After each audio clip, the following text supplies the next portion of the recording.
విడిపోయి పసిపిల్లవాడు, ఏమీ తెలియనివాడు, యుక్తాయుక్త విచక్షణ లేనివాడు, పరిపక్వత లేనివాడు, అటువంటి పిల్లవాడు తెలిసో తెలియకో సూర్యమండలం వైపుకి వెళ్ళినంత మాత్రం చేత భవిష్యత్తులో అందరికీ పనికొచ్చేవాడు అని సూర్యభగవానుడు ఉపేక్షించిన ఇంద్రుడు మాత్రం ముందు వెనకలు ఆలోచించకుండా వజ్రాయుధం పెట్టి నా కుమారుణ్ణి కొట్టాడు. కాబట్టి నాకు ఆగ్రహం కలిగింది అని ఆయన సమస్త భూతముల యందు కూడా తన యొక్క చలనాన్ని నిలుపుదల చేశాడు.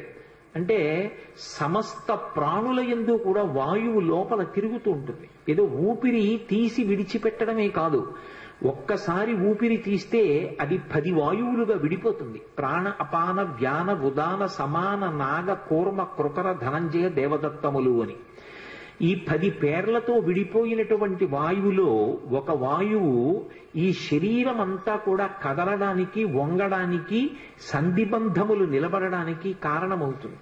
దాని చేతనే శరీరము వంగుతుంది అని వేదాంత శాస్త్రం. కాబట్టి ఇప్పుడు ఆయన లోపల తిరగడం మానేశాడు, బయట తిరగడం మానేశాడు. ఇప్పుడు ఏమైంది? కాష్టభూతాని జిజ్ఞిరే అన్నారు మహర్షి. కాష్టము అంటే కొయ్య. ప్రాణం పోయిన వ్యక్తి చూడండి, అప్పుడే చచ్చిపోయిన వ్యక్తి చెయ్యిలే అన్నారనుకోండి కదులుతుంది. కాసేపు అయిపోయింది అనుకోండి, కొంతసేపు అయిపోయిన తర్వాత కాష్టభూతం అయిపోతాడు. అంటే కొయ్య ఎలా అయిపోతుందో అలా అయిపోతాడు. ఓ కర్రని ఇట్నుంచి పట్టుకుని పైకెత్తితే మొత్తం కర్ర లేచినట్టు, శరీరం కాలు పట్టుకు పైకెత్తితే మొత్తం శరీరం పైకి లేచిపోతుంది. కారణం వాయు ప్రసరణం ఆగిపోతుంది అని శాస్త్రం. కాబట్టి కాష్టభూతాన్ని జిజ్ఞిరే, ఎవరు ఎలా ఉన్నారో అలాగే బిగిసిపోయారు. ఇప్పుడు దానివల్ల ఏమైంది అన్నారు, ధర్మచక్రం నిలబడిపోయింది. ఇది ఈ దేశం యొక్క గొప్పతనం. ఏదైనా ఆగచ్చు, ధర్మచక్రం ఆగకూడదు. ఆ ధర్మచక్రం తిరుగుతూనే ఉండాలి. ధర్మచక్రం తిరగడానికి ప్రతివాడు తన ధర్మాన్ని తాను పాటించాలి. ఎందువల్ల ఆగిపోయింది అన్నారు, స్వాహాకారము, వషట్కారము, స్వాధ్యాయము ఆగిపోయి. స్వాధ్యాయము అంటే వేదం చదువుకోవడం. వేదం గురువుగారు చెప్పాలన్నా, శిష్యుడు పలకాలన్నా దవడలు కదలాలి. దవడలు కదలకుండా ఆగిపోయాయి సమస్త ప్రాణులకు. ఎందువల్ల? హనుమ యొక్క దవడ విరిగింది, అందరి దవడలు ఆగిపోయాయి. ఆగిపోతే స్వాధ్యాయం ఆగిపోయింది. అసలు వేదం చెప్పేవాడు చెప్పడానికి అవకాశం లేదు, వేదం నేర్చుకునేవాడు పలకడానికి అవకాశం లేదు. వషట్కారం ఆగిపోయింది. వషట్కారం అంటే దేవతలకు హవిస్సు ఇస్తారు, వేదమంత్రాలు చెప్తూ హవిస్సుని అగ్నిహోత్రంలో ఇస్తారు. అలా ఇవ్వాలి అంటే మంత్రం చెప్పాలి. మంత్రం చెప్పాలంటే దవడలు కదలాలి. స్వాహ అన్న దగ్గరికి వచ్చేటప్పటికి ఆ హవిస్సు సృక్కు స్రవంతో ఇవ్వాలి అంటే చేతులు కదలాలి. ఇప్పుడు అలా కదలకపోతే హవిస్సు అగ్నిహోత్రంలో పడదు, పడకపోతే దేవతలకు అన్నం దొరకదు. కాబట్టి ఇప్పుడు ధర్మచక్రం అంతా నిలబడిపోయింది. సంధ్యావందనం ఎలా చేస్తారు? సూర్యాస్తమయం అవుతోంది. మీరు సంధ్యావందనం చెయ్యాలంటే ఉద్ధరణి పట్టుకుని ఇలా చేతిలో వేసుకుని ఓం కేశవాయ స్వాహ అని పుచ్చుకోవాలా? ఎలా పుచ్చుకోవడం? చేతులు కదలకపోతే ఎవరి ధర్మం వాళ్ళు పాటించడానికి అవకాశం లేదు, ఆగిపోయింది ధర్మచక్రం. ఒక్క వానర శిశువుకి కలిగినటువంటి ఆపదకి సమస్తమైనటువంటి దేవతలు ప్రాణులు తల్లడిల్లిపోయారు. అందరూ కలిసి దేవతలు పరుగు పరుగున సృష్టికర్త అయిన చతుర్ముఖ బ్రహ్మగారి దగ్గరికి వెళ్ళారు. దిక్పాలులలో ఒకడైనటువంటి వాయువు యొక్క ఆగ్రహం చేత ఇవాళ ప్రాణులలో వాయు సంచారం లేదు. వాయు సంచారం లేని కారణం చేత అనేక ఉపద్రవములు సంభవించాయి. నిజంగా ఋషి ప్రోక్తమైనటువంటి విషయాలు చదువుతుంటే ఎంత గొప్పగా వర్ణిస్తారా అనిపిస్తుంది. వాళ్ళు ఒక మాట అన్నారు, ఏమిటి వాయువు యొక్క శక్తి అంటే, నమస్తే వాయు త్వమేవ ప్రత్యక్షం బ్రహ్మాసి అని మనం ఆయన్ని స్తోత్రం చేస్తూ ఉంటాం. వాయువు యొక్క గొప్పతనం ఏముంది అంటే, దేవతలు అన్నారు వాయు ప్రాణ సుఖం వాయు, వాయు సర్వమిదం జగత్, వాయునాసం పరిత్యక్తం న సుఖం విందతే జగత్ అన్నారు. వాయు ప్రాణ, వాయువే ప్రాణము. కడుపు నిండా తిన్నాడా, మంచినీళ్లు తాగాడా, ఇది కాదు. ఊపిరి తీయాలి, ఊపిరి వదలాలి. తీసిన ఊపిరి వదలకపోయినా, వదిలిన తరువాత తీయకపోయినా మరణించినట్టే. యావత్ పవనో నివసతి దేహే తావత్ పృచ్చతి కుశలంగేహే గతవతి వాయౌ దేహాపాయే భార్యా బిభ్యతి తస్మిన్ కాయే అంటారు శంకర భగవత్పాదులు. ఊపిరి తీయలేదో అప్పటి వరకు బాగున్నారా బాగున్నారా బాగున్నారా అని అడిగిన వాళ్ళు ఇక బాగున్నారా అని అడగరు. ఆ శివం వెళ్ళిపోయింది. వాయువే ప్రాణము. వాయు ప్రాణ సుఖం వాయు, నాకు సుఖంగా ఉందండి అంటాడు. ఏమిటి సుఖం? వాయువే సుఖం, బాహ్యమునందు ఆంతరమునందు కూడా. ఇప్పుడు ఎంత మెత్తటి కుర్చీ వెయ్యండి, లేకపోతే ఎంత వీధిక మీద కూర్చోపెట్టండి, అసలు నాకు గాలి తగలటం లేదనుకోండి, నాకు మాట్లాడడానికి ఎంత ఇబ్బందిగా ఉంటుంది. కొద్దిగా గాలి తగులుతోంది అనుకోండి, నాకు అమ్మయ్య అని సేద తీరి మాట్లాడగలుగుతాను. అసలు సుఖం అంటే వాయువే. కాదు కాదు, ఎంత ఐశ్వర్యం ఉండనివ్వండి, కాదు కాదంటే అది తప్పని కాదు నా ఉద్దేశం. అన్నిటికీ అర్థం పర్థం లేకుండాను అక్షరాల మధ్యలో చదవకూడదు. ఏదో ఇన్ బిట్వీన్ ది లైన్స్ అంటారే ఇంగ్లీష్లో, అలా వినకూడదు. కాదు కాదు అంటే అది మాత్రమే కాదు అని దాని అర్థం. ఆ వాయువు యొక్క గొప్పతనం ఎక్కడున్నది అంటే, ఇంట్లో ఎంత ఐశ్వర్యం ఉండనివ్వండి, పచనం చేసినటువంటి పదార్థం ఇంట్లో ఎంత ఉండనివ్వండి, ఎంత మంచి ప్రాంగణంలో మీరుండనివ్వండి, ఊపిరి అందట్లేదు అనుకోండి, ఎగ ఊపిరి వచ్చింది లేకపోతే దిగ ఊపిరి వచ్చింది, ఇక వాడికి సంతోషం సుఖం అన్న మాట ఏమైనా ఉంటుందా? కాసేపు కార్యక్రమం అయిపోయిన తర్వాత పెడదామని అంటాడా? ఇహ అనడు. అసలు సుఖము అంటే వాయువే. ఆ ఊపిరి సరిగ్గా అందకపోతే మనిషికి సుఖం ఉండదు, మనిషికి ఏ ప్రాణికి ఉండదు. కాబట్టి వాయు ప్రాణ సుఖం వాయు, వాయు సర్వమిదం జగత్. అసలు వాయువే ఈ జగత్. ఆ వాయువు లేనినాడు ఈ జగత్తు లేదు. ఎందుకన్నారు ఈ మాట? జ అంటే జాయతే, గ అంటే గచ్చతే. జాయతే గచ్చతే, వచ్చేది వెళ్ళేది. వచ్చింది కొత్తగా ఓ ప్రాణి, దేని వల్ల వస్తుంది? ప్రసూతి వాయువు వల్ల వస్తుంది. అమ్మ కడుపులో ప్రసూతి వాయువు లోపల ఉన్నటువంటి బిడ్డని పైకి తోస్తే కొత్తగా ఒక శిశు జననం అవుతుంది. అది పెరిగి పెద్దదైన తర్వాత అందులో ఊపిరి వెళ్ళిపోయి ఇక లోపలికి ఊపిరి పుచ్చుకోకపోతే ఆ ప్రాణి వెళ్ళిపోయింది. కాబట్టి ఇప్పుడు జగత్ అన్న మాట ఎక్కడుంది? వాయువునందే ఉంది. కాబట్టి వాయు సర్వమిదం జగత్, వాయునాసం పరిత్యక్తం న సుఖం విందతే జగత్. ఆ వాయువు కదలడం మానేసింది. లోకానికి సుఖం అన్న మాట లేదు, లోకమే లేదు, జగత్తు లేదు. కాబట్టి ఓ పితామహ, మీరు తొందరపడండి. వాయువుకి ఏ కారణం చేత ఆగ్రహం కలిగిందో ఆ ఆగ్రహాన్ని తీర్చండి. తీర్చి మళ్ళీ సమస్త భూతములు సంతోషపడేటట్టుగా చెయ్యండి. ఇప్పుడు బ్రహ్మగారే బయలుదేరాడు. ఒక్కొక్కసారి పరిస్థితి యొక్క ఉద్విగ్నతను బట్టి ప్రభువే వెళ్ళవలసి ఉంటుంది. వాళ్లే నా దగ్గరికి రావాలని అనకూడదు. కాబట్టి ఇప్పుడు ప్రభువే, చతుర్ముఖ బ్రహ్మగారే బయలుదేరి పర్వత గుహ దగ్గరికి వెళ్ళాడు. గౌరవము అనొక మాట ఉంటుంది. ఎంత గౌరవంగా ఉంటుందంటే, ఒక కావ్యాన్ని ఒక పురాణాన్ని మీరు పరిశీలిస్తే అంత మర్యాదగా ఉంటుంది. కోపం వేరు, కానీ యుక్తాయుక్త విచక్షణ వేరు. కోపం ఇప్పుడు దేనికి సాధనం కావాలి అంటే, తప్పు జరిగినప్పుడు ఆ తప్పుని దిద్దడానికి సాధనం కావాలి. అది ఒక్కరు చేసిన తప్పు కాదనుకోండి, చాలా మంది కలిసి తప్పు చేశారు, అది ఒకడు చేసిన తప్పు కాదు. 50 మంది శిష్యులున్నారు, ఒక్కడికి గురువు గారు గుర్తురాల. ఏదో సుబ్రహ్మణ్య షష్ఠి నాడు ఉత్సవం జరుగుతోంది, కావడి పట్టుకుంటున్నారు. ఇంతమంది పట్టుకున్నారు, పేరుకి గురువుగారిని పిలుస్తారు. ఒక్కడికి గురువుగారు గుర్తు రాలేదనుకోండి, గురువుగారు ఎందుకు రాలేదని అడిగినవాడు లేడు, గురువుగారు రెండని పిలిచినవాడు లేడు. ఇప్పుడు గురువుగారికి కోపం రావాలా వద్దా అంటే వచ్చి తీరాలి. ఎందుకంటే వ్యవస్థ గాడి తప్పిపోయింది. కాబట్టి గాడిలో పెట్టాలి అంటే గురువు ఆగ్రహించాలి. ఎలా ఆగ్రహించాలి అంటే, తాను కోపమునకు వశుడైపోకూడదు, కోపము తన చేతిలో ఉండాలి సాధనంగా. దాని చేత దిద్దాలి వ్యవస్థని. ఇది మీరు రామాయణాదుల్ని పరిశీలిస్తే ఎంత అద్భుతంగా కనపడుతుంది. వాయువు చతుర్ముఖ బ్రహ్మగారు వస్తుంటే, నా కొడుకు ఇంత ఇబ్బందికి కారణం అవడానికి అదిగో ఆ ఇంద్రుడే కారణం, ఆ ఇంద్రుడితో దేవతలతో కలిసి బ్రహ్మగారు వస్తున్నాడు, నేనెందుకు లేచి నిలబడాలి అనలేదు. వెంటనే లేచి నిలబడ్డాడు. మంత్రములతో ఆయన దగ్గరికి వెళ్లి ప్రదక్షిణం చేసి నమస్కారం చేసి చేతులు జోడించి నిలబడ్డాడు. వెంటనే చూశాడు, ఏమి వాయుదేవా, ఏమి ఆగ్రహం, ఇదిగో యుక్తాయుక్త విచక్షణ లేని నా బిడ్డడు దేవతలందరికీ పనికి రావలసిన వాడు సూర్యమండలం వైపుకు వెళ్ళాడని కొట్టాడు ఇంద్రుడు. పడిపోయాడు.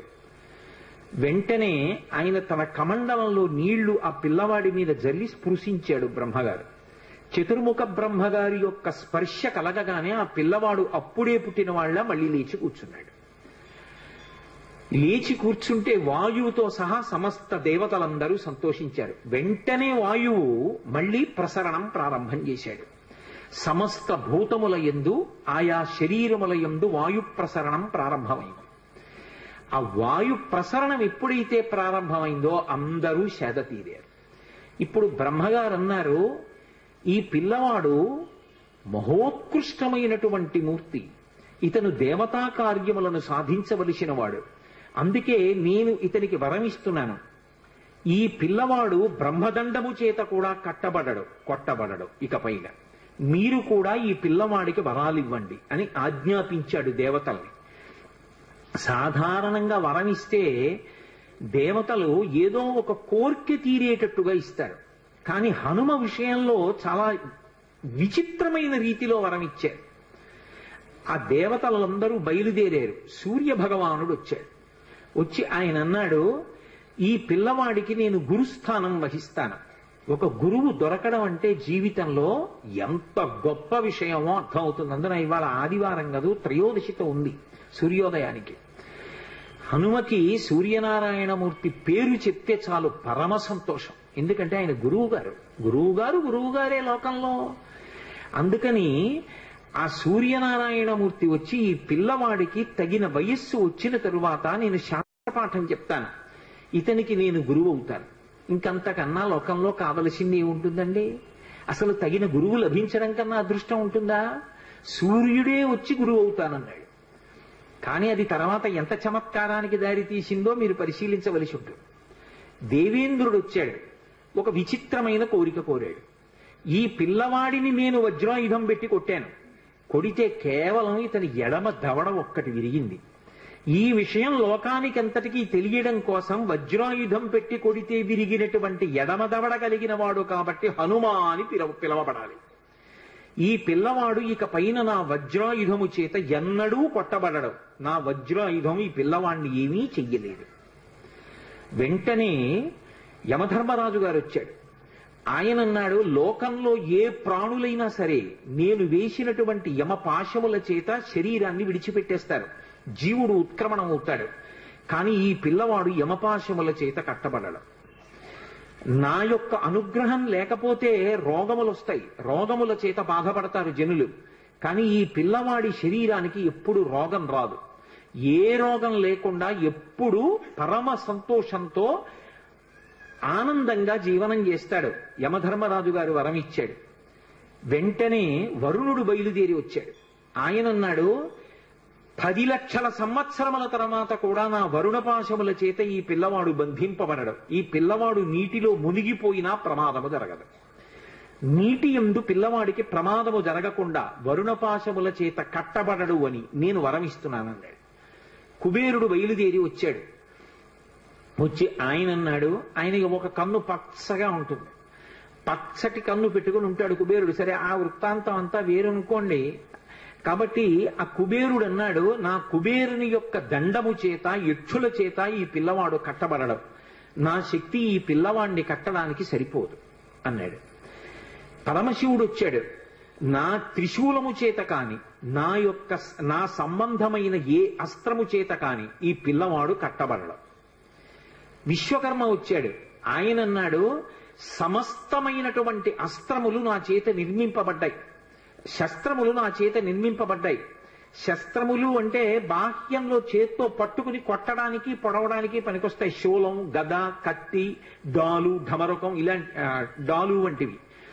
ఇటువంటి శస్త్రములు ఏవీ కూడా ఇతని యందు పనిచేయవు. అంతేకాదు, ఏ అస్త్రాన్ని ప్రయోగించినా కూడా ఈ పిల్లవాడు అస్త్రము చేత కట్టబడడు. ధనుర్వేదంలో ఉన్న ఏ అస్త్రం ప్రయోగించండి, అది రౌద్రాస్త్రం, ఐంద్రాస్త్రం, వారుణాస్త్రం, ఏ అస్త్రమైనా సరే ఈ పిల్లవాడు అస్త్రముల చేత కట్టబడడం. ఇప్పుడు సృష్టిలో ఆయన అంతటి బలపరాక్రమములు కలిగిన వాడు వేరొకడున్నాడా ఎక్కడైనా? ఇక లేడు. అంతటి బలపరాక్రమములు కలిగిన వాడు ఎవరి చేత కట్టబడని వాడు. ఇంత శక్తి కోరుకుంటే కూడా బ్రహ్మగారు ఒక్కడికి కూడా ఇవ్వలేదు. అలాంటిది శాసనం చేసి దేవతలందరి చేత ఇప్పించారు. ఇప్పుడు ఇంత శక్తివంతుడయ్యాడు ఆ పిల్లవాడు. దేవతలందరూ అంతర్ధానం అయిపోయారు. వాయువు పిల్లవాడిని తీసుకెళ్లి తల్లి అంజనాదేవికి అప్పచెప్పి తాను వెళ్ళిపోయాడు. ఈ పిల్లవాడు మున్యాశ్రమాల్లో తిరిగి పెద్దవారు అవుతున్నాడు. అపారమైనటువంటి బలం, అపారమైనటువంటి తేజస్సు. ఇప్పుడు ఆ పిల్లవాడు ఏం చెయ్యాలి అంటే, బాల్యచేష్టితముల చేత ఏం చెయ్యాలో తెలియక ఆ మున్యాశ్రమాల్లో ఆరవేసుకున్నటువంటి మడిబట్టలు, నారచీరలు అన్నీ చింపేస్తుండేవాడు. అక్కడ ఉన్నటువంటి సృక్కులు, స్రువాలు మొదలైన వాటిని విరిచేస్తుండేవాడు. అక్కడ పెట్టినటువంటి మంగళ ద్రవ్యాలు, పేలాల పాత్రలు, ధాన్యం, ఆవు పాలు, పెరుగు, నెయ్యి, లాజలు, పేలాలు ఇలాంటివి కనపడితే ఆ పాత్రలన్నీ ఛిద్రం చేసేవాడు. యజ్ఞకుండాల్ని తిరగతోసేసేవాడు. ఇవన్నీ చూసి అంగిరసుని యొక్క వంశంలో వచ్చినటువంటి వాళ్ళు, భృగు వంశంలో వచ్చినటువంటి వాళ్ళు కొంతమంది మునులు ఆ పిల్లవాణ్ణి చూసి శీపురీనం రఘుశ్రేష్ఠ నాతి క్రుద్ధాతి మన్యవహ అన్నారు. ఎక్కువ కోపం పెట్టుకుని కాదు మనసులో వాళ్ళు శాపం ఇచ్చింది, వాళ్ళు ఏదో కోపంతో ఇవ్వలేదు.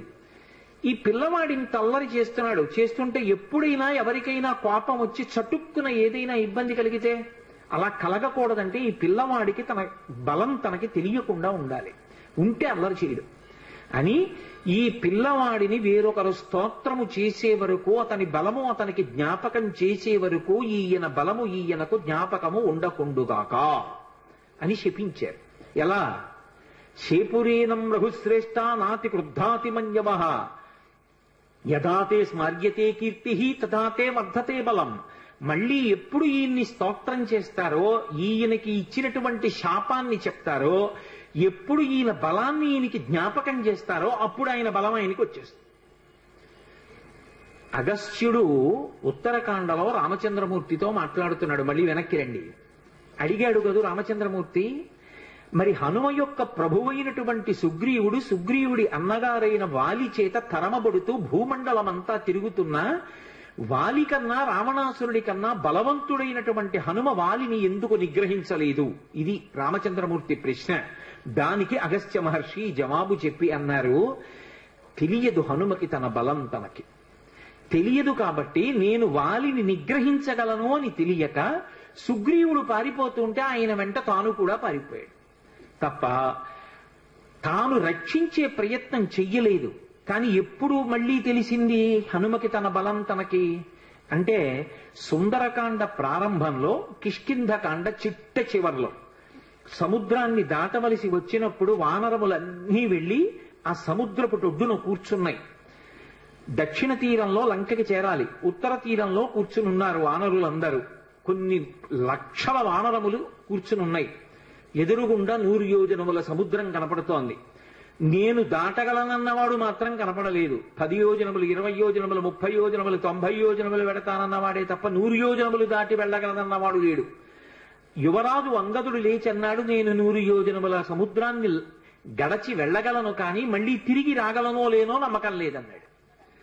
కాబట్టి ఇప్పుడు 100 యోజనముల సముద్రాన్ని దాటి ఆవలి ఒడ్డుకి కాంచనలంకలో ప్రవేశించి మళ్లీ క్షేమంగా తిరిగి రాగలిగినటువంటి జవసత్వములున్నవాడు లేడు.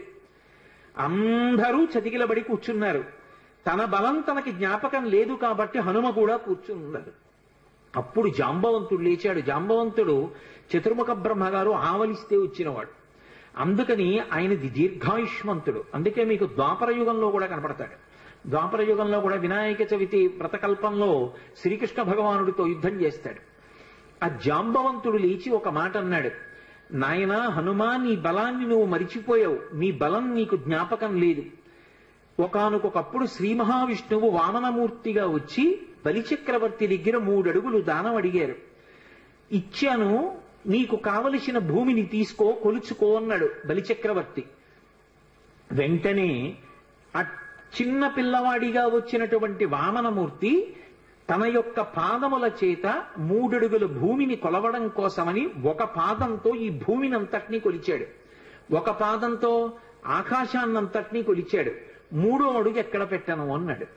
అప్పుడు ఇంతంతైవటుడు ఇంతయైవర్యుతానింతై అభోగీధిపై అంతైతో ఇతమండలగ్రమణ కల్లంతై ప్రభారాశిపై అంతై చంద్రునకంతయై ధ్రువునిపై అంతై మహర్వాటిపై అంతై సత్యపదోన్నతుండగుచు బ్రహ్మాండాంత సంవర్ధి. అంత పెరిగిపోయినటువంటి ఆ త్రివిక్రమ స్వరూపంతో పాటుగా అరణ్యములతో పర్వతములతో ఉన్నటువంటి ఈ భూమికంతటికి 21 మార్లు ప్రదక్షిణం చేశాను హనుమ. జాంబవంతుడు చెప్తున్నాడు. కానీ ఇప్పుడు ఓపిక లేదు, వెళ్ళలేను. నువ్వు సామాన్యుడివి కావు, కారణజన్ముడివి. నీ తల్లి ఒక అప్సర స్త్రీ, పుంజక స్థల, శాపవశాత్తు ఈ భూమి మీద అంజనాదేవి అన్న పేరుతో పుట్టింది. ఆమె నీ తండ్రి అయినటువంటి కేసరి యొక్క భార్య. వాయుదేవుడు ఔరసపుత్రుడిగా కేసరికి క్షేత్రజునిగా అనుగ్రహించాడు నిన్ను. అప్పుడు పుట్టినటువంటి కారణజన్ముడివి. పుడుతూనే శిశురూపంలో ఆకలిగొని ఉదయిస్తున్న సూర్యబింబాన్ని పండనుకొని పట్టుకోవడానికి వెళ్లి ఇంద్రుడి యొక్క వజ్రాయుధం చేత కొట్టబడి ఎడమదవడ విరిగి కింద పడితే విరిగిన దవడ కలిగిన వాడివి కనుక హనుమ అని పేరు పొందావు. అనేక పర్యాయములు గరుత్మంతుడు సముద్రం మీద వెళ్ళిపోతూ అందులో తిరిగేటటువంటి పావుల్ని తన్నుకుపోతుండగా నేను చూశాను. వైనతేయుడైనటువంటి ఆ గరుత్మంతుని యొక్క రెక్కలకు ఎంత గొప్ప శక్తి ఉందో హనుమ వాయుపుత్రుడవైనటువంటి నీ యొక్క భుజములయందు కూడా అంత శక్తి ఉంది.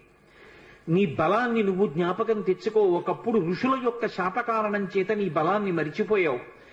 ఇప్పుడు సమస్త వానర జాతి ప్రతిష్టని, వానర ప్రభువైనటువంటి సుగ్రీవుని యొక్క కార్యాన్ని నెరవేర్చడాన్ని, సుగ్రీవుడిచ్చినటువంటి మాట నిజమైంది అనేటట్టుగా సుగ్రీవుడి యొక్క ప్రతిష్టని నిలబెట్టడం, రామచంద్రమూర్తి కార్యాన్ని సాధించడం, సీతమ్మ తల్లి క్షేమవార్త తీసుకురావడం, ఇంతమంది వానరుల యొక్క ప్రాణాన్ని నిలబెట్టడం నీ చేతులలో ఉన్నాయి.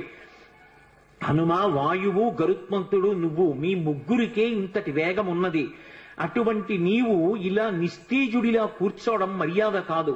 నీ బలాన్ని, నీ శక్తిని నువ్వు జ్ఞాపకానికి తెచ్చుకుని ఒక్కసారి లంఘించు అని ఆయన్ని పిలుస్తూ ఒక మాట అంటారు.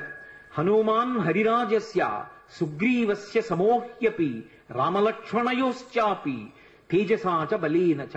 ఇది జాంబవంతుడు చెప్పినటువంటి పరమ సత్యమైనటువంటి మాట. ఆయన అన్నాడు, ఓ హనుమ, హనుమన్ హరిరాజస్య, వానరములకన్నిటికీ రాజైనటువంటి ఓ హనుమ, సుగ్రీవస్య సమోహ్యపి, నువ్వు నీ వినయము చేత సుగ్రీవుడి దగ్గర ఒక మంత్రిగా సేవిస్తున్నావు, కానీ నువ్వు సుగ్రీవుడి కన్నా తక్కువ వాడవు కాదు. సుగ్రీవుడితో సమానమైనటువంటి బలపరాక్రమములున్నవాడివి. అది రామలక్ష్మణయోశ్చాపి, రామలక్ష్మణులిద్దరూ ఎంతటి తేజోవంతులు బలవంతులో నీవు కూడా అంతటి వాడవే. తేజసాచ బలేనచ, తేజస్సు యందు బలము యందు ఆ ముగ్గురి కన్నా నువ్వెంత మాత్రము తక్కువ వాడివి కావు. అటువంటి వాడివి ఇవాళ 100 యోజనముల సముద్రాన్ని దాటడం నీకు పెద్ద లెక్క కాదు. కానీ నీ బలాన్ని నువ్వు మర్చిపోయావు. హనుమ, ఉత్తిష్ట హరిషార్దూలా లంఘయస్వ మహార్ణవం పరాహి సర్వభూతానాం హనుమన్యా గతిస్తవ అన్నాడు. ఉత్తిష్ట హరిషార్దూలా, లే హనుమ, నీ శక్తిని జ్ఞాపకం తెచ్చుకో. లంఘయస్వ మహార్ణవం, ఈ సముద్రాన్ని చిన్న ఎద్దు పాదములో అడుగు వేస్తే అది చిన్న ముద్ర పడితే అందులోకి వచ్చి నీళ్లు నిలబడితే ఎంతుంటాయో నీ శక్తి ముందు ఈ సముద్రం అంతా. కాబట్టి ఈ సముద్రాన్ని లంఘించు.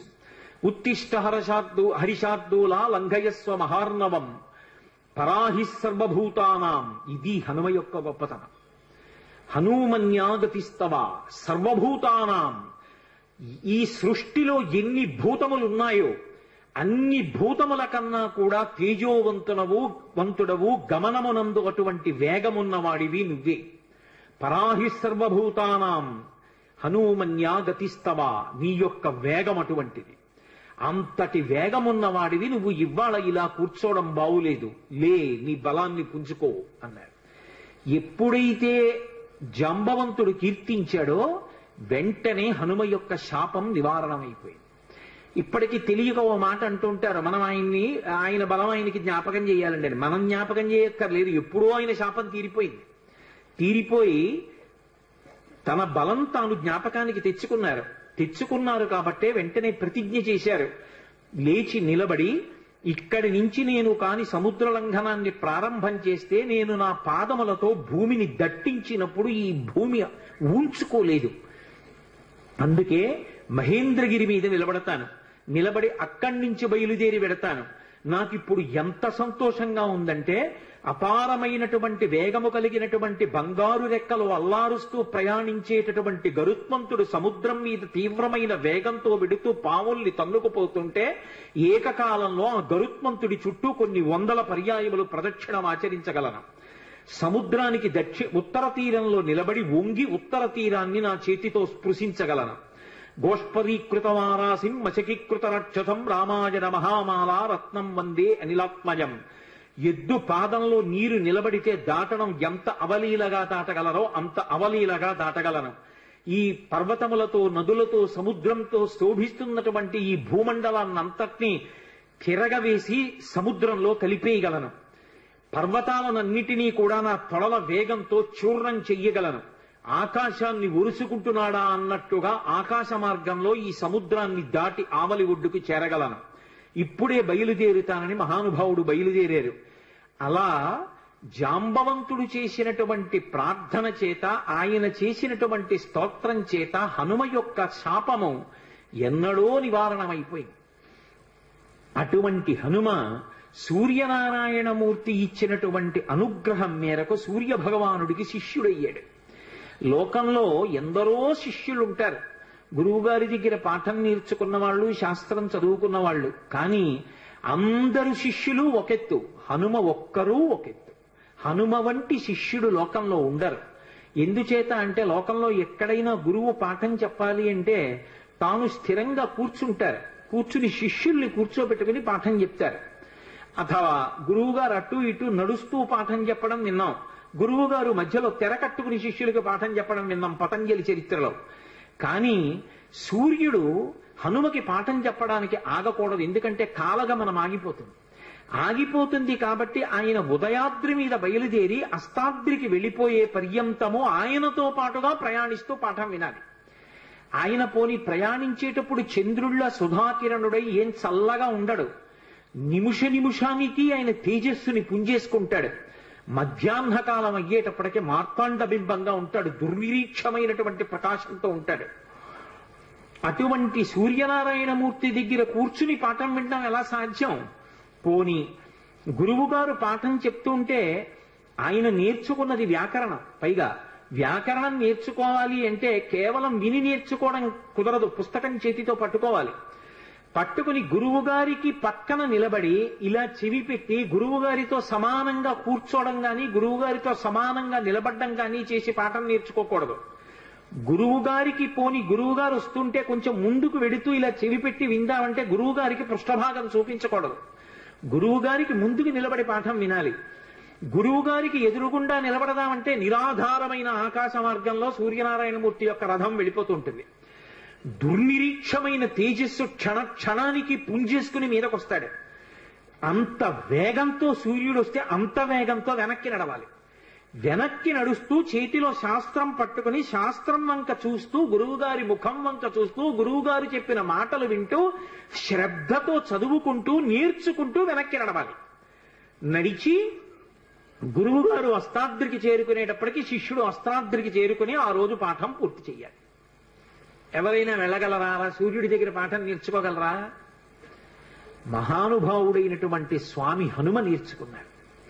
అందుకే సూర్యనారాయణమూర్తికి తన శిష్యుడైనటువంటి హనుమ పేరు చెప్తే ఎంత సంతోషం. ఇటువంటి శిష్యుడు ఎక్కడ దొరుకుతాడని. శిష్యుడి పేరు చెప్తే గురువు పులకించిపోవాలి. దేని చేత అంటే శిష్యుడి యొక్క నడవడి చేత.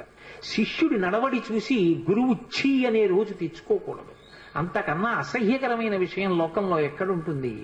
కాబట్టి ఆ హనుమ యొక్క వినయం, ఆ హనుమ యొక్క నడవడి చూసి గురువు అయినటువంటి సూర్యనారాయణమూర్తి పరవశించిపోయేవాడు. విచిత్రం ఏమిటంటే హనుమకి గురువు సూర్యనారాయణమూర్తి. ఆ సూర్య వంశంలో ప్రభవించినటువంటి వాడు రామచంద్రమూర్తి. రామచంద్రమూర్తికి గురువు వశిష్ఠుడు. రామచంద్రమూర్తికి గురువు వశిష్ఠుడైతే రామచంద్రమూర్తి స్వామి హనుమకి సమస్తం. యథార్థానికి స్వామి హనుమకి తల్లి రాముడే, తండ్రి రాముడే, గురువు రాముడే, దైవం రాముడే, అన్నీ రాముడే. అసలు శాస్త్రంలో ఒక సీతారామాంజనేయ సంవాదం అని ఒక విషయం చెప్తారు. రామతారక మంత్రోపదేశం హనుమకి ఎవరు చేశారు అంటే సీతమ్మ చేసింది అంటారు. హనుమకి వేదాంత జ్ఞానం నేర్పిన వారెవరు అంటే రామచంద్రమూర్తి. రాముడు గురువు హనుమకి. సూర్యుడి దగ్గర వ్యాకరణ పాఠం అంతా నేర్చుకున్నాడు. కానీ ఆ వినయానికి సూర్యుడు పొంగిపోతాడు. నాకు ఇప్పటికీ తిరుపతి వెళితే ఆ పద్మావతి అమ్మవారి దేవస్థానానికి వెళ్లి జగదంబని సేవించి వచ్చిన తర్వాత పద్మ సరోవరం ఎదురుగుండా సూర్యనారాయణమూర్తి ఉంటారు, 2 చేతుల్లో ఇలా కమలాలు పట్టుకుని. ఆయన దగ్గరికి వెళ్లి ప్రదక్షిణం చేసి కూర్చోగానే నాకు మొట్టమొదట జ్ఞాపకం వచ్చేవారు ఎవరంటే హనుమ. ఎందుకంటే ఈ గురువు గారు ఎంత మురిసిపోతూ ఉంటారో ఆయన్ని శిష్యుణ్ణి తలుచుకుని. అది కదా శిష్యుడంటే. శిష్యుడి పేరు చెప్పేటప్పటికీ గురువు పరవశించిపోవాలి. గురువు సదా నా శిష్యుడు రక్షింపబడుగాక అని మనసులో అంత సంతోషంతో ప్రార్థన చేసేటట్టుగా శిష్యుడి యొక్క నడవడి ఉండాలి. అందుకే ఆ సూర్యనారాయణమూర్తి దగ్గర వ్యాకరణం నేర్చుకున్నారు, వేదాంతాన్ని రామచంద్రమూర్తి దగ్గర నేర్చుకున్నారు హనుమ. రామచంద్రమూర్తికి వేదాంత జ్ఞానము పట్ల విశేషమైనటువంటి అనురక్తి, ధర్మానుష్ఠానమునందు కూడా అంతే అనురక్తి. మనకి పూర్వమీమాంస ఉత్తరమీమాంస అని 2 ఉంటాయి. పూర్వమీమాంస ధర్మాన్ని ప్రతిపాదన చేస్తుంది, అందుకే దానికి ధర్మమునందు అనురక్తి కల్పించేటటువంటి శాస్త్రము అని ధర్మ జిజ్ఞాస అని పిలుస్తారు. ఉత్తరమీమాంస పరావిద్యని చెప్తుంది, అపరావిద్యని మిగిలినవి చెప్తాయి. పరావిద్య అంటే మోక్షమునకు కారణమైనటువంటి వేదాంత శాస్త్రం. అది కేవలము కూడా బ్రహ్మ జిజ్ఞాస అంటారు. బ్రహ్మ జిజ్ఞాస అంటే కేవలము జ్ఞానమునందు అనురక్తి. ఆ జ్ఞానము ఎవరికి కలుగుతుందో వాడే మోక్షమునకు అర్హుడవుతాడు. వాడు జీవన్ముక్తుడు అంటారు. శరీరంతో ఉండి కూడా మోక్షాన్ని పొందేసిన వాడే. శరీరం పడిపోయిన తరువాత పొందేది విదేహ మోక్షం. అంతేకాని చచ్చిపోయిన తర్వాత ఎప్పుడో మోక్షం వస్తుంది అన్నది అద్వైత సిద్ధాంతం కాదు. జ్ఞానము కలిగిన కారణం చేత శరీరంతో ఉండగానే మోక్షాన్ని పొందేస్తాడు. అందుకే కురుడిని పూర్ణాహుతిలో వాడతారు. అది పెంకు నుంచి విడిపోతుంది. శరీరంలో ఉన్న గుడుగుడులాడుతూ తాను వేరుగా ఆత్మగా ఉంటాడు, సాక్షిగా శరీరాన్ని చూస్తూ ఉంటాడు. ఆ జ్ఞానమునకు ఎవరు చేరిపోయాడో అటువంటి వాడికి ఇహ విహిత కర్మ నిషిద్ధ కర్మ అన్న 2 మాటలు అన్వయం అవ్వవు. అన్నిటికీ అతీతంగా ఉంటాడు. అదిగో అటువంటి మహాజ్ఞానులలో అగ్రగణ్యుడెవరు అంటే స్వామి హనుమ. సాధారణంగా లోకంలో హనుమ అనేటప్పటికీ ఏం చెప్తామంటే ఆయన చాలా గొప్ప బలవంతుడు అంటారు. భజరంగ బలి అంటుంటారు ఉత్తర భారతదేశం అంతా కూడా. ఆయనది ఉక్కు ముక్క లాంటి శరీరం అంటారు. కానీ యథార్థం మనకు అదొక్కటే కాదు. అసలు హనుమ యొక్క తత్వాన్ని అద్భుతంగా అనుభవించిన మహాపురుషుల్లో ఒకడు సంత్ గోస్వామి తులసీదాస్. తులసీదాస్ గారు ఆయన మీద కొన్ని ప్రార్థనా శ్లోకాలు చెప్పారు. హనుమాన్ చాలీసా చేసే అలవాటు ఉన్నవారు ఆ ప్రార్థనా శ్లోకాలు చేస్తారు. అవి సంస్కృతంలో ఇచ్చారు ఆయన. దాన్ని ఆ ప్రార్థనా శ్లోకం చెప్తూ అతులిత బలధామం స్వర్ణ శైలాభదేహం ధనుజవన కుశానం జ్ఞానినామగ్రగణ్యం అంటారు తులసీదాస్ గారు. అతులిత బలధామం, అతులిత అంటే పోల్చడానికి ఇక అటువంటి బలం ఉన్నవాడు లేడు. ఆయన బలంతో సమానమైన బలం ఉన్నవాడు అని చెప్పడానికి వీలు లేదు. ఎందుకని కింద ఒక పెద్ద విషయం ఉంది. స్వర్ణ శైలాభదేహం, భ కాంతి, బంగారు కాంతి శరీరంలోంచి వస్తూ ఉంటుంది. ఎక్కడదది? మీరు పతంజలి యోగశాస్త్రాన్ని పరిశీలిస్తే అందులో కనపడుతుంది. ఎవరు నిరంతర బ్రహ్మచర్యంలో ఉంటారో, అస్కలిత బ్రహ్మచారి, అసలు ఎన్నడూ ఆయన మనసు కామమునకు వశం కాదు. ఎన్నేళ్ళొచ్చినా అటువంటి బ్రహ్మచర్య దీక్షలో నిలబడి తన యొక్క వీర్యశక్తిని తేజశక్తిగా ఓజోశక్తిగా మారుస్తాడో అటువంటి వాడి రోమకూపములలోంచి బ్రహ్మ తేజస్సు బంగారు కాంతితో పైకి కొడుతుంది. అది తులసీదాస్ గారి నిర్వచనం. అతులిత బలధానం, అటువంటి బ్రహ్మచర్యనిష్ఠున్నవాడు, జితేంద్రియం, ఇంద్రియములను గెలిచినవాడైన. కాబట్టి అతులిత బలధామం, ఆయనతో సమానమైన బలవంతుడు వేరొకడు ఉన్నాడని చెప్పడానికి వీల్లేదు. అంతటి మహాబలవంతుడు హనుమ ఒక్కరే. ఆ బలానికి కారణం ఆయన బ్రహ్మచర్యం కూడా.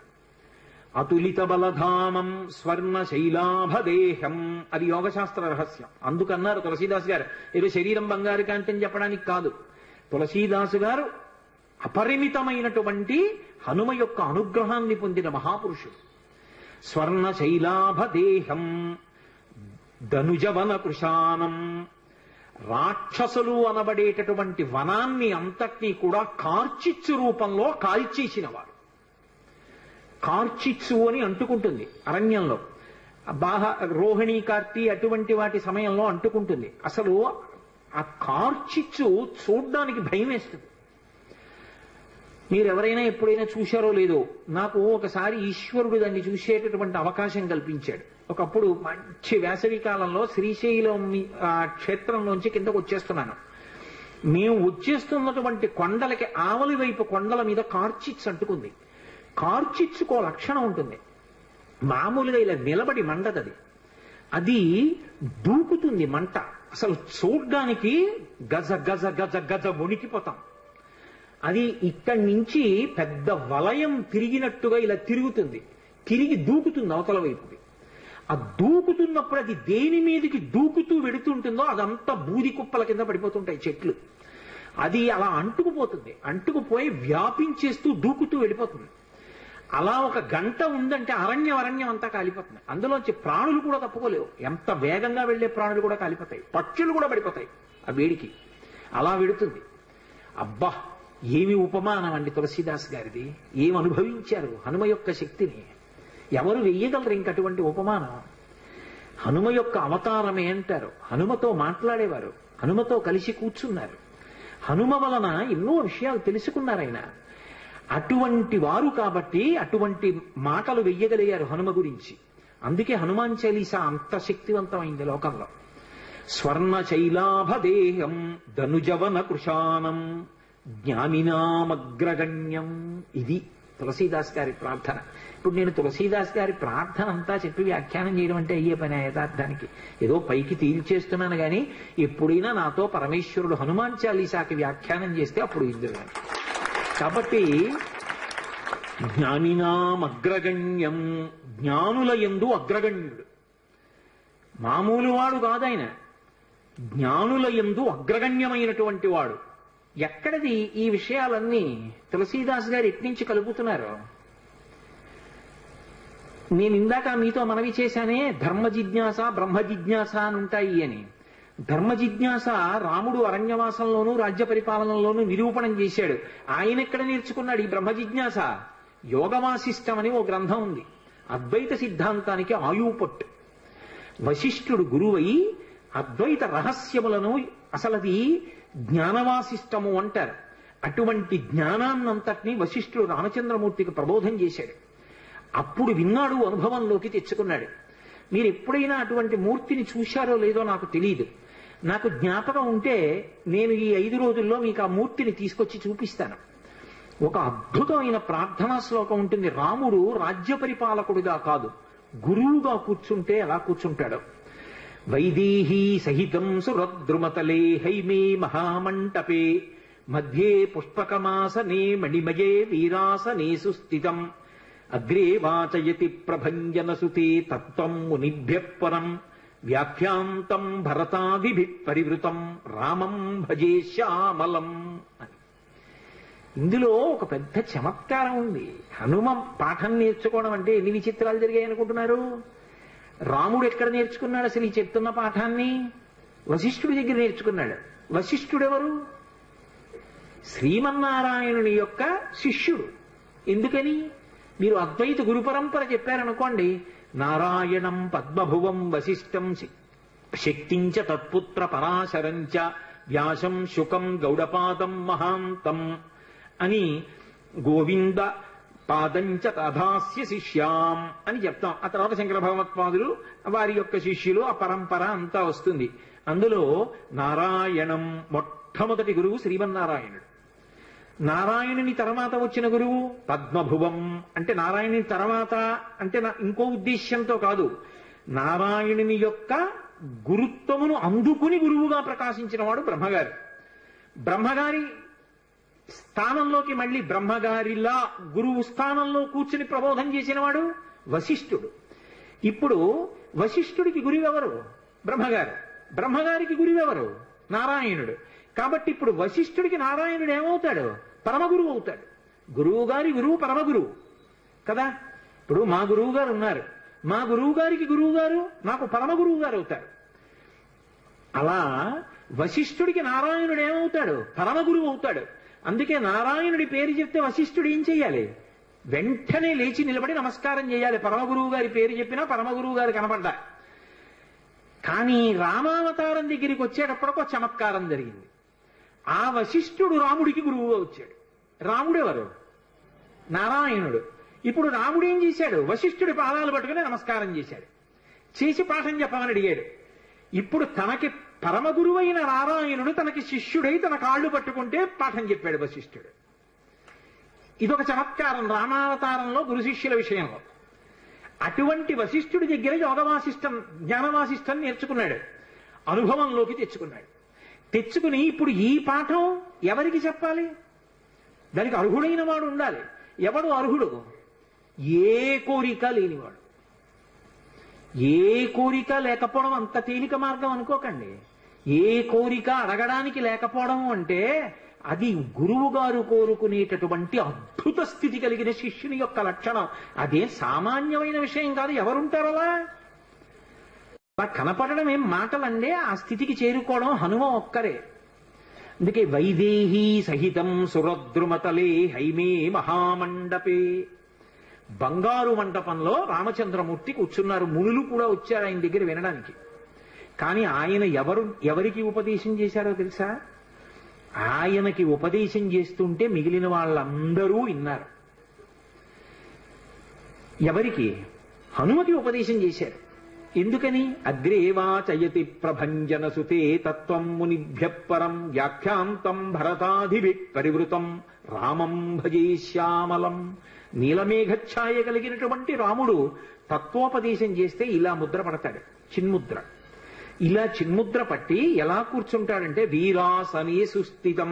ఈ కాలు తీసి ఈ కాలు మీద వేసుకుంటాడు. దాన్ని వీరాసనం అంటారు.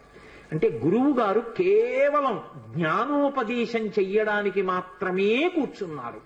ఇక అంతకన్నా పై స్థాయి ఉండదు. ఇక అదొక అద్భుతమైన స్థాయి. లోకంలో ఇక జ్ఞానం ఇవ్వడం కన్నా గొప్పదేదీ లేదు. ఆ స్థితిలో గురువు గారు కూర్చున్నారు అని గుర్తు ఏమిటంటే, ఒక మోకాలు మీదకి రెండో కాలు వేసుకుంటారు. దక్షిణామూర్తి కూర్చుంటాడు. అలా కూర్చుంటే చుట్టూ సనకసనందనాదులు కూర్చుంటారు. అలా రాముడు కూర్చున్నాడు, ఇలా కాలు మీద కాలేసి కూర్చుంటే తొడ మీద, ఎడమ తొడ మీద వైదేహీ సహితం సీతమ్మ కూర్చుంది. ఎందుకు సీతమ్మ కూర్చోవడం? ఎందుకు? గురువు గురుపత్ని అభేదం. గురువు గారు ఎంతో గురుపత్ని అంతే. గురువు గారు వేదాంత పాఠం చెప్తున్నప్పుడు గురుపత్ని కూడా అంతే వేదాంత ధోరణిలో ఉంటుంది. అందుకే జానకీ సహితం సీతా సహితం అనలేదు, వైదేహీ సహితం. వైదేహి అంటే విదేహ వంశంలో పుట్టింది, శరీర భ్రాంతి లేదు, తాను కూడా ఆత్మగా రమిస్తున్న సీతమ్మ. అటువంటి సీతమ్మ రాముడి తొడ మీద కూర్చునుండగా వీరాసనంలో కూర్చుని సురద్రుమతలే హైమే మహామండపే మధ్యే పుష్పకమాసనే మణిమయే వీరాసనే సుస్థితం. చక్కగా కూర్చున్నాడు. ముందు సుస్థితం, బాగా సువ్యవస్థితంగా గురువుగారు కూర్చుంటే కదా పాఠం చెప్పడం. సుస్థితం. అంతమంది మునులున్నారు, భరతాదులున్నారు. భరతుడు యువరాజు, ముందు యువరాజు కూర్చోవాలి. కానీ భరతుడు కాదు కూర్చున్నది. ఎవరిని కూర్చోబెట్టారు ముందు? ఎవరికి చేస్తున్నాడు ఉపదేశం? అగ్రేవాచయతి ప్రభంజన సుతే. ప్రభంజన సుతుణ్ణి కూర్చోబెట్టారు. ప్రభంజనుడు అంటే వాయువు, వాయువు యొక్క కుమారుణ్ణి కూర్చోబెట్టారు. ఇందులో ఒక చమత్కారం ఉంది. మామూలుగా వాయువు అంటారు, ప్రభంజనుడు అని ఎప్పుడంటారంటే విరిచేసేంత వేగంగా వెళ్ళిపోతాయి. వాయువు మామూలుగా వీస్తోంది అనుకోండి, అందరికీ సంతోషంగా ఉంటుంది. అదే వాయువు ఏ పెను తుఫానో వచ్చినప్పుడు వీచినట్టుగా విపరీత వేగంతో వీసిందనుకోండి, ఎదురుగుండా ఉన్న వస్తువు విరి కింద పడిపోతుంది. కర్ర కానివ్వండి, చెట్టు కానివ్వండి, స్తంభం కానివ్వండి. అప్పుడు ప్రభంజనుడు అంటారు. హనుమతి ఎటువంటి వేగం? మనోజవం అరుతతుల్య వేగం. విపరీతమైన వేగం శరీరానికి ఉంది, అంతే వేగం మనస్సుకుంది. కానీ గురువు గారి దగ్గర కూర్చున్నప్పుడు ఎలా కూర్చుంటారంటే శరీరము కదలదు, మనసు కదలదు. మనకంత వేగం లేకపోయినా శరీరం అంత వేగంగా వెళ్ళదు. నిజానికి హనుమ మనసుకున్నంత వేగమూ లేదు. అయినా కూడా మన మనసు గురువు గారి దగ్గర ఉండదు. పాఠం మీద ఉండదు, శాస్త్రం మీద ఉండదు, భగవంతుడి మీద ఉండదు. మిమ్మల్ని కాదు, నా బోటిగాడి గురించి చెప్తున్నా. ఎక్కడో తిరుగుతుంటుంది. ఆయన అంత వేగంగా వెళ్ళగలిగిన వాడు గురువు గారి దగ్గరికి వచ్చేటప్పటికి అంత నిశ్చలంగా కూర్చుంటాడు. ప్రభంజన సుతే తత్వం మునిభ్య పరం. హనుమకి చెప్తూ ఉంటే మిగిలిన వాళ్ళు విన్నారు తప్ప యువరాజని భరతుణ్ణి కాని మునులని మిగిలిన వాళ్ళని కాని కూర్చోబెట్లా. ఒక్క హనుమని కూర్చోబెట్టారు. ఎందుకని? ఏ కోరిక లేకుండా మనసులో నాకు ఇది కావాలన్న కోరిక లేదు. అందుకని బ్రహ్మ జిజ్ఞాస అందుకోవడానికి అర్హుడయ్యాడు. గురువు గారు అలా కూర్చున్నారు అంటే అది అందుకోవడానికి అర్హుడైన శిష్యుడిగా కూర్చోవడం అంటే అంతకన్నా అదృష్టం జీవితంలో ఏముంటుందండి. ఇంకా గురువు గారు అలా వచ్చి కూర్చున్నారంటే శిష్యుడిగా నేను కూర్చుంటానండి అనాలి అంటే ఎన్ని కోట్ల జన్మల అదృష్టం ఉంటే అంటారు ఆ మాట. కాబట్టి హనుమని కూర్చోబెట్టారు ఎదురుగుండా. తత్వం మునిభ్య పరం. దక్షిణామూర్తిలో ఇలా చిన్ముద్ర పట్టాడు రాముడు. చిన్ముద్ర పట్టి అగ్రేవాచయతి ప్రభంజన సుతే తత్వం మునిభ్య పరం వ్యాఖ్యాంతం భరతాధిభి పరివృతం రామం భజే శ్యామలం. హనుమకి చెప్తుండగా వేదాంతాన్ని మిగిలిన వాళ్ళందరూ విన్నారు. ఈ జ్ఞాన మార్గాన్ని, ఈ బ్రహ్మ జిజ్ఞాస బాగా అనుభవంలోకి తెచ్చుకున్నవారు.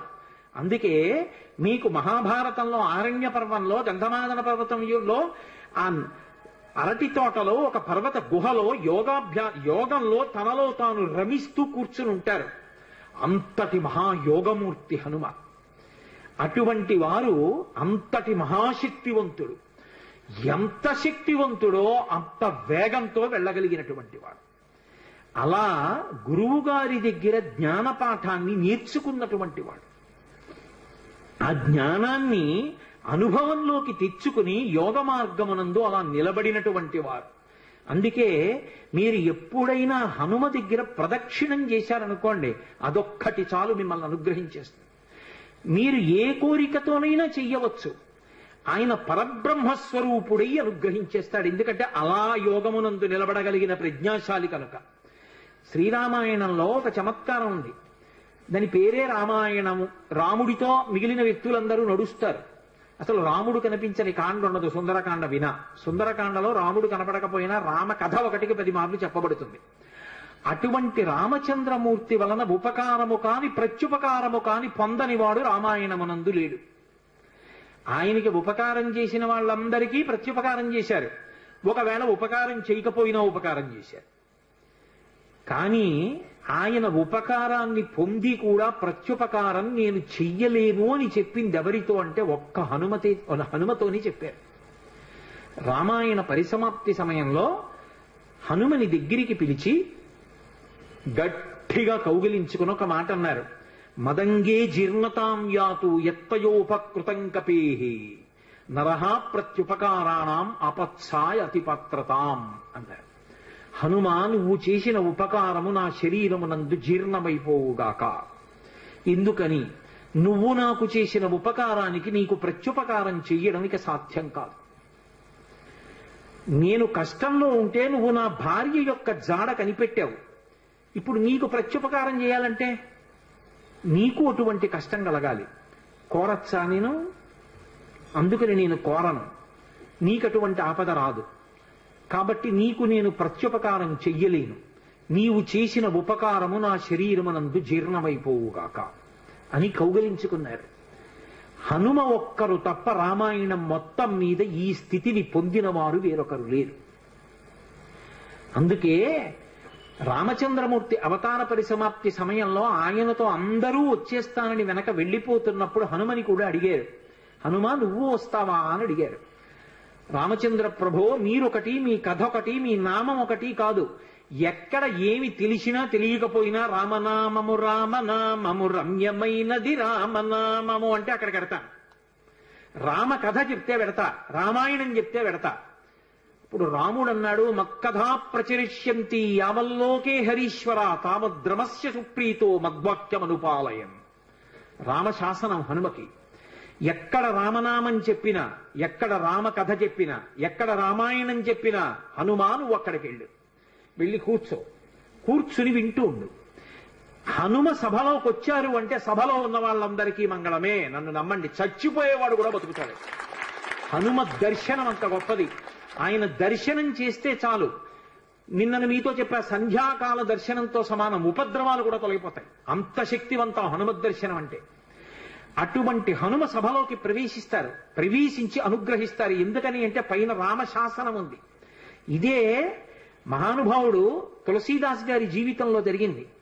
తులసీదాస్ గారు ప్రతిరోజు గంగానదిలో స్నానం చేసి చెంబుతో కాసిన నీళ్లు తీసుకొచ్చి రావి చెట్టు మొదట్లో పోసి రావి చెట్టు కింద కూర్చుని తపస్సు చేస్తుండేవారు. ఆ రావి చెట్టు మొదట్లో గంగ నీళ్లు పోస్తుంటే గంగాజలం తగిలిందో ఏమో ఒక బ్రహ్మరాక్షసుడు పైనుంచి కిందకి దిగాడు. బ్రహ్మరాక్షసుడంటే ఎవరు అనుకుంటారేమో, వేదం చదువుకుని కూడా దొంగతనాలు లాంటివి చేసి బ్రతికిన వాళ్ళు బ్రహ్మరాక్షసులు అవుతారు. పతంజలి చరిత్రలో చెప్తారు. కాబట్టి అటువంటి బ్రహ్మరాక్షసుడు క్రిందికి దిగి అన్నాడు, నువ్వు నాకు మహోపకారం చేశావు. ఎప్పటి నుంచో ఈ చెట్టు మీద పడున్నాను. నువ్వు గంగాజలాన్ని తెచ్చి ఈ చెట్టు మొదట్లో పోసినప్పుడు గంగాజల స్పర్శ చేత నా పాపం శమించింది. నేను సాధారణ రూపాన్ని పొందాను. నీకు నేను ప్రత్యుపకారం చెయ్యాలనుకుంటున్నాను. నీవు రామదర్శనం కోసం పరితపిస్తున్నావు. నీకు రామదర్శనం కావాలి అంటే చేయించగలిగిన వారు హనుమ ఒక్కరే.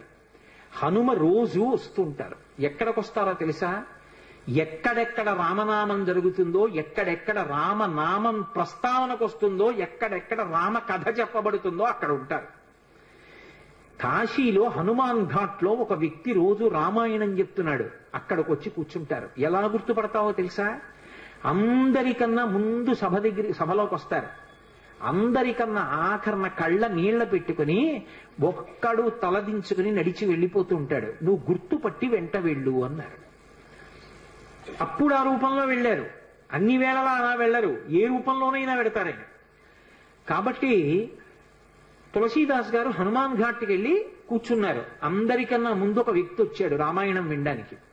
అందరూ వెళ్ళిపోయిన తర్వాత తల ఉంచుకుని కన్నులమ్మట నీరు కారుతుండగా వెడుతున్నాడు. తులసీదాస్ గారు ఆయన వెంటపడ్డారు.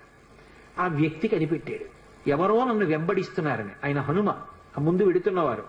వెనక్కి తిరిగి గద్దించారు, ఎందుకు నా వెంట వస్తున్నావు? ఆగక. కాదు, నాకు రామదర్శనం కావాలి, నీ వల్లే జరగాలి. వెళ్ళి కాళ్ళ మీద పడ్డారు. కాళ్ళ మీద పడితే ఆయన ఒక స్థలాన్ని చెప్పారు. అక్కడ కూర్చుని నువ్వు జపం చెయ్యి, తపస్సు చెయ్యి, నీకు రామదర్శనం అవుతుందన్నారు. తులసీదాస్ గారు కూర్చుని తపస్సు చేస్తున్నారు. తపస్సు చేస్తుంటే రామలక్ష్మణులు ఇద్దరూ రాజకుమారుల రూపంలో గుర్రాల మీద వచ్చారు. వచ్చి గుర్రాలు దిగి అరుగు మీద సేద తీరారు. ఎవరో రాజకుమారులని తులసీదాస్ గారు ఊరుకున్నారు. వాళ్ళిద్దరూ గుర్రం ఎక్కి వెళ్ళిపోయారు. హనుమ వచ్చారు. రామలక్ష్మణులు వచ్చారు, గుర్తుపట్టావా అన్నారు. ఎప్పుడు వచ్చారు అన్నారు. అయ్యో, ఇద్దరు రాజకుమారుల వేషంలో వచ్చారయ్యా, నువ్వు గుర్తుపట్టలేదు, వెళ్ళిపోయారు అన్నారు. ఎంతో బాధపడ్డారు. మళ్లీ సాధన చెయ్యి అన్నారు. మళ్లీ సాధన మొదలుపెట్టారు. మళ్లీ సాధన మొదలు పెడితే కొన్నాళ్ళు అయిపోయిన తర్వాత చిన్న పిల్లవాడి రూపంలో రాముడు వచ్చాడు. గంధం తీస్తున్నారు తులసీదాస్ గారు రామచంద్రమూర్తికి అనులేపనం చేయడానికి. చిన్న పిల్లవాడి రూపంలో వచ్చి తాతా తాతా నాకు గంధం ఇస్తావా అని అడిగాడు. ఇది రాముడి కోసం రా పో అన్నారు తులసీదాస్ గారు. మళ్లీ పొమ్మంటున్నాడు రా రాముడు వస్తే అని హనుమ వెంటనే పంజరంలో చిలక రూపంలో వచ్చి పాట పాడాడు. రాముడు బాలుడి రూపంలో వచ్చి తులసీదాస్ గారిని గంధం అడుగుతున్నాడు. గుర్తించలేని తులసీదాసు వెళ్ళిపోమ్మంటున్నాడు అని. అది విన్నటువంటి తులసీదాస్ గారు వెంటనే పిల్లవాడి కాళ్ళు పట్టుకుని పిల్లవాడి కాళ్ళ మీద పడ్డారు. పడగానే రామచంద్రమూర్తిగా దర్శనమిచ్చారు. దర్శనమిచ్చి, తులసీదాస్, నా పేరు మీద నువ్వు రామాయణాన్ని, దక్షిణ దేశంలో వాల్మీకి రామాయణం, దక్షిణ దేశమే ఎక్కడైనా వాల్మీకి రామాయణం, కానీ నువ్వు ఇప్పుడు రామచరితమానస్ అన్న పేరు మీద రామాయణాన్ని రచించు. ఉత్తర భారతదేశంలో రామచరితమానస్కి ఎంత గౌరవం అంటే, మీరు ఆలయాల్లోకి వెళ్ళండి, వ్యాసపీఠాలు పెట్టి దాని మీద రామచరితమానస్ పెడతారు. గుళ్ళోకి వెళ్ళిన వాళ్ళు కనీసం ఒక్క శ్లోకమైన అందులోంచి చదువుకుని చక్కగా ఓ పువ్వు ఏదో పెట్టి నమస్కారం పెట్టొస్తారు. రామచరితమానస్కి అంత గొప్ప. విచిత్రం ఏంటంటే హనుమాన్ చాలీసా, రామచరితమానస్ రెండు తులసీదాస్ గారి శరీరంతో ఉండగానే ప్రఖ్యాతి వహించేసాయి. అటువంటి తులసీదాస్ గారు ఎప్పుడూ రామనామం చెప్తుండేవారు. ఒకప్పుడు తులసీదాస్ గారు గంగ ఒడ్డున నిలబడి ఉన్నారు. ఒక ఆవిడ గబగబా వచ్చి ఆయన కాళ్ళ మీద పడి నమస్కారం చేసింది. ఎప్పుడూ అలవాటు మీద తులసీదాస్ గారు దీర్ఘసుమంగళీభవ అన్నారు. అయ్యా, నన్ను దీర్ఘసుమంగళీభవ అంటున్నారు, నా భర్త మరణించాడు, అదిగో చితి మీద పడుకోబెడుతున్నారు దహన సంస్కారానికి, మీ నోట వంట వచ్చిన మాట అబద్ధం కాకూడదు అందావిడ. నా నోట రావడం ఏమిటమ్మా, రాముడు పలికించాడు. ఆయన వెంటనే అక్కడికి వెళ్లి ఆ కమండలంలో నీళ్లు తీసి ఆ శవం మీద చల్లి రామనామం చెప్పారు. చటుక్కున లేచి కూర్చున్నాడు. ఇది చూశారు పాదుషా యొక్క గూఢచారులు ఆ గంగా తీరంలో తిరుగుతూ. తులసీదాస్ గారి దగ్గర రకరకాలైనటువంటి విన్యాసాలున్నాయి, ఆయన ఏవైనా చెయ్యగలడని పాదుషాకి చెప్పారు. పాదుషా తులసీదాస్ని పిలిపించారు. పిలిపించి నువ్వేమిటో చచ్చిపోయిన వాడిని బతికించావుట, ఏవి కొన్నటువంటి వింత చేష్టితములు చెయ్యన్నారు. తులసీదాస్ గారు అన్నాడు, వింత చేష్టితములు చేయడానికి నేను గారడివాణ్ణా? కాదు, రాముడు నన్ను పనిముట్టుగా అనుగ్రహించాడు, అది రామానుగ్రహం అన్నాడు. అంటే నేను చెప్పిన మాట పాటించట్లేదు కాబట్టి కొరడాలతో కొట్టండి అన్నాడు. అంటే అప్పుడు హనుమాన్ చాలీసా చేశారు తులసీదాస్ గారు. కళ్ళు మూసుకుని హనుమని తెలుసుకుని హనుమాన్ చాలీసా చేస్తుంటే భటులు వచ్చి కొరడాలు పట్టుకుని కొట్టడానికి పైకెత్తుతున్నారు. ఆశ్చర్యం ఏమిటంటే ఆ రోజున పాదుషా కోట అంతఃపురం అంతటా పెద్ద పెద్ద కోతులు వచ్చి ప్రతి సైనికుడి చెయ్యి పట్టుకున్నాయి కదలకుండా. పాదుషా భయపడిపోయి సింహాసనం దిగి కిందకొచ్చి తులసీదాస్ గారి కాళ్ళ మీద పడ్డాడు. అప్పుడు ఖచ్చితంగా పూర్తయిపోయింది హనుమాన్ చాలీసా. ఆ తులసీదాస్ గారి చదివినప్పుడు అన్ని కోతుల రూపంలో వచ్చి ఎదురుగుండా హనుమ నిలబడి కాపాడారు తులసీదాస్ గారిని. అందుకే అప్పటికీ ఇప్పటికీ ఎప్పటికీ కూడా హనుమాన్ చాలీసాకి అంత శక్తి. తులసీదాస్ గారు ఎప్పుడు మాట్లాడుతూ ఉండేవారు స్వామి హనుమతోటి.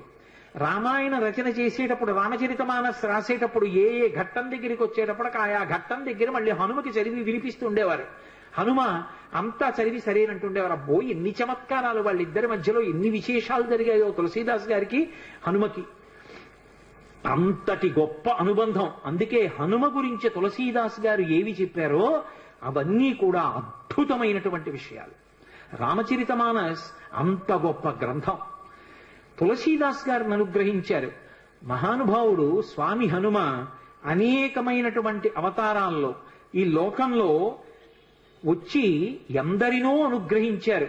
వారు వచ్చినటువంటి అవతారములు ఎన్నో ఉన్నాయి. అందులో సమర్థరామదాసు గారిగా వచ్చారు ఒకప్పుడు.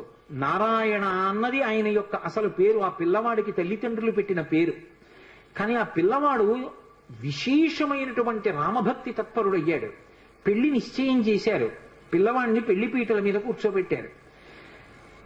పురోహితుడు ఇక జీలకర్ర బెల్లం పెట్టించడం కోసమని సుముహూర్త సావధాన సులగ్నే సావధాన అంటున్నాడు.